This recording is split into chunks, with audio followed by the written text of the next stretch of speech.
Magic 107.5, 97.5, Atlanta's best mix of R&B. Who says it's a holiday? We are loaded today. I have yet another artist that's going to be on tonight's show, All of Me Tour. You don't want to miss the beautiful Elle Varner! Woo!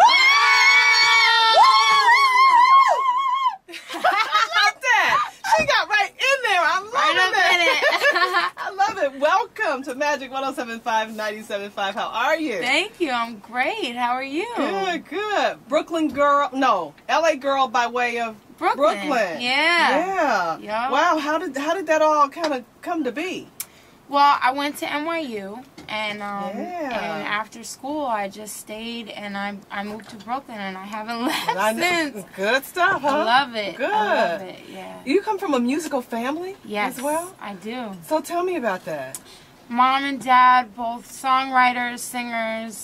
They were in a group called By All Means, so I grew up, you know, at rehearsal spaces, watching Janet Jackson and sneaking into different rehearsals. That's pretty nice. Yeah, it was cool. It was different. It wasn't the glamorous, like, oh, my parents are celebrities. It was like, my parents are thugging it out in this business, and I'm watching it all. Yeah. Yep. So you really didn't have a choice. No. But to do this thing, right? Yeah. So when did you kind of know that this was what you were going to do? I've known all my life. I just really made the choice to go full force at it, like, toward the end of college. Wow. Because I was just kind of living my life, getting life experience, you know, and then I said, you know what, you got to do this, you got to go for it. What were the parents saying? Dad wanted me to come back home to LA, like, immediately, and I was like, nah. I was, like, sleeping on people's couch at first, and I was working co-check, and that's how I got discovered, actually. I was playing my guitar in co-check on a slow night, and I kid you not. This kid heard me. He was like, yo, I want you to play for some people. He's like, MBK. I was like, what's MBK? And I looked it up. I was like, okay, cool. Alicia Keys, not bad. Yeah, right. You know? Not bad company. No. And I went, and literally the next week they brought me up to J Records. I played for the whole staff, and it was done. What? It was done deal. And it was crazy because in school, all my professors and all my colleagues would tell me, you know, you should write for people, and maybe you can do like Neo and like, you know, start writing, and then you can get your artist deal. The funny thing is, I got an artist deal before a publishing deal.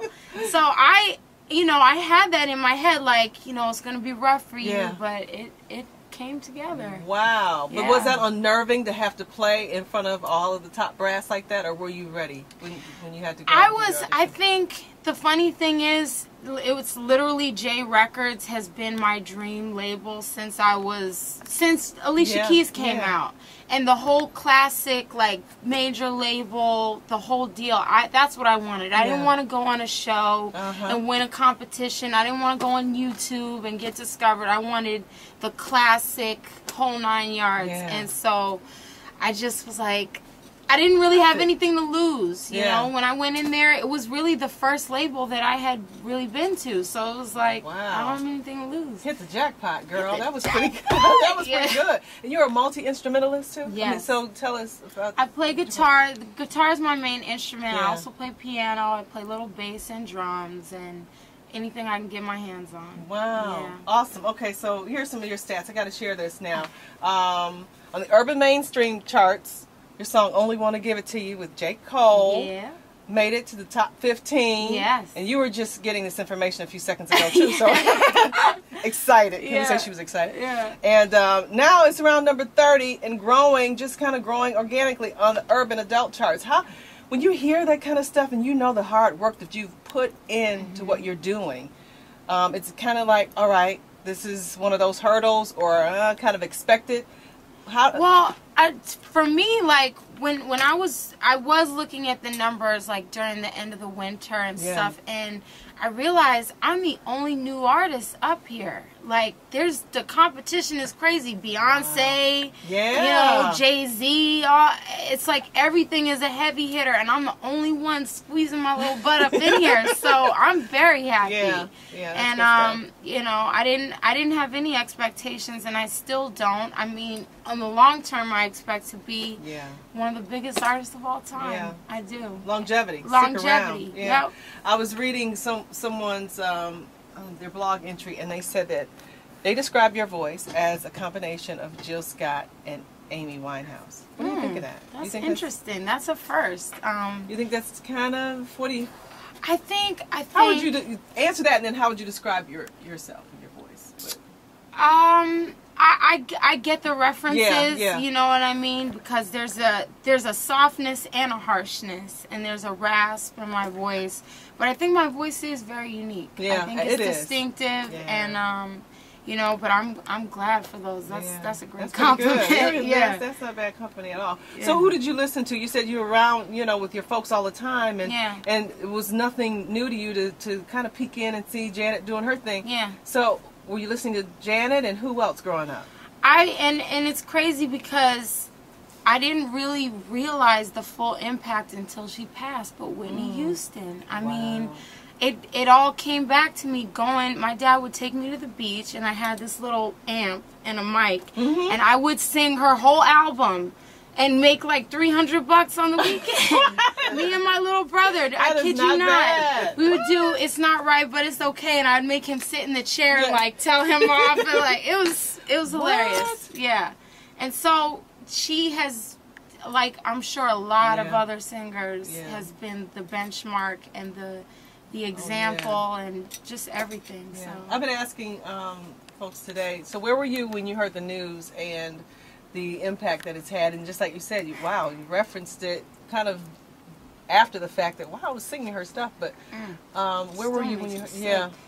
I was actually finishing a shoot for Teen Vogue, and in the car on my way to the Roots Grammy Jam Session rehearsal, the sound check. So I'm all excited. This is going to be my first time playing with the Roots, and my manager turns to me and says, "Whitney Houston just died." And I was like, oh, I just lost it. And when I got to the sound check, the energy was so like low between me and I looked over at Quest, and he said, "Oh, I'm sorry, but this has just kind of got me messed up." I said, "Me too." Yeah. And I walked off stage. We had gone through Only Want to Give It to You, and I just ran back up there and I said, "Hey, what if we do Saving All My Love?" And it ended up being the only tribute song the whole night. It just came out of just the sheer, it had to. Yeah. So, you know, it was a rough day. It's been and still for me, and I think on CNN yesterday, I think one of the hosts was saying it's still kind of hard to wrap your mind around. And I'm still at that place too. I mean, you've seen the funeral, we've experienced all of that, but it's still something about it that you just can't. Yeah, it's just not real. It's not real.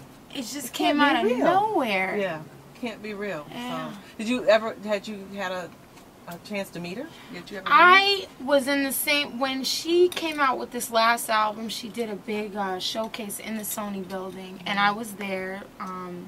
I did not get to speak with her, and it's one of the hardest things to wrap my head around that I'll never get to. Yeah. Never get to have her say, "Wow, great job," you know. And but it's okay, because I feel more connected to her now than I have over the past, I'd say, 5 to 10 years. So I'm gonna keep her with me in my spirit, in my heart. Absolutely. Yeah. And keep singing her songs in tribute to her. Yeah, definitely. Definitely. So tell me about the coupling, you and J. Cole, and Only Want to Give It to You. How'd that come about? Another crazy story. I kid you not. He went to St. John's, I went to NYU, and we met in one of the dorms. Like, my friend was from Fayetteville, invited him, and I didn't know that he rapped. He did not know that I sang. And then here we are bumping into each other in the RCA lobby. I was like, "What are you doing here?" He was like, "I'm on Rock Nation. What are you doing here?" I was like, "I'm on RCA." So it was crazy. Wow. I didn't even know what was going on with him or anything. And so I was like, "Yo, why don't you jump on this record?" He's like, "No doubt."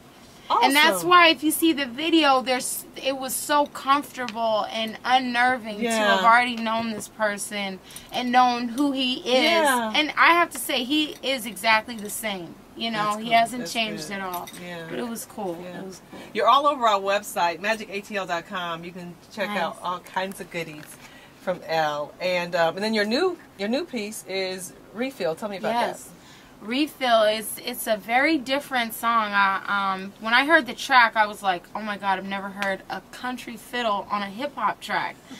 and Pop Wanzel, the producer, he said to me, he said, "Elle, you know this is a rap track, right?" Because he was going through tracks. It was our first day, and I was like, "No, I want it. I want it." And that's kind of been my thing. I tend to write R&B songs over these rap tracks. Yeah. And it's dope. The storyline is dope. I'm proud of the lyrics that I wrote in there. You know, conversational lush. I don't know how much is too much. Like it's a dope song. Yeah. I like that. Somebody here in the studio needed a refill or something else. So I want to make sure she gets her refill. That's gonna be the tagline for 2012. Of course, that's it. Needing a refill. Are you on Twitter? We need to follow you. I am. Elle Varner. ELLEVARNER. Okay. And the show tonight. Woo. Ready. Great lineup. Yes. Of course, you along with Stacey Barth, Luke James, awesome guy. I talked to him a little bit ago, and of course, Estelle. Oh, she's amazing. What is this? How is this? I'm sure it's just an awesome show. All the ladies around Luke, he's loving it. Oh yeah. But what can folks expect tonight? You can it's crazy because in every market we go to, like from Stacey to Luke to myself and Estelle, we all have something very distinctive. Yeah. But you see that everybody enjoys each of our set equally as much, and I love that. It shows how open people are to different kinds of music.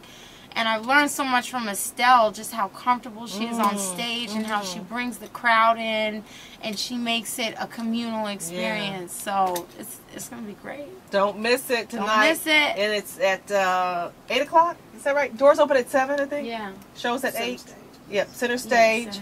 Don't miss it tonight. All of Me Tour. And please come back and hang out with us next time you're in Atlanta. Do you like Atlanta? You've been having a good time? I love it. I wish I was here longer. Okay, well then we just got to make it happen. Yes. That's right. Yeah, we'll do it. We'll do it. So next time, thank you so much for hanging out with me, Elle, and having an awesome show tonight. Thank you. All right.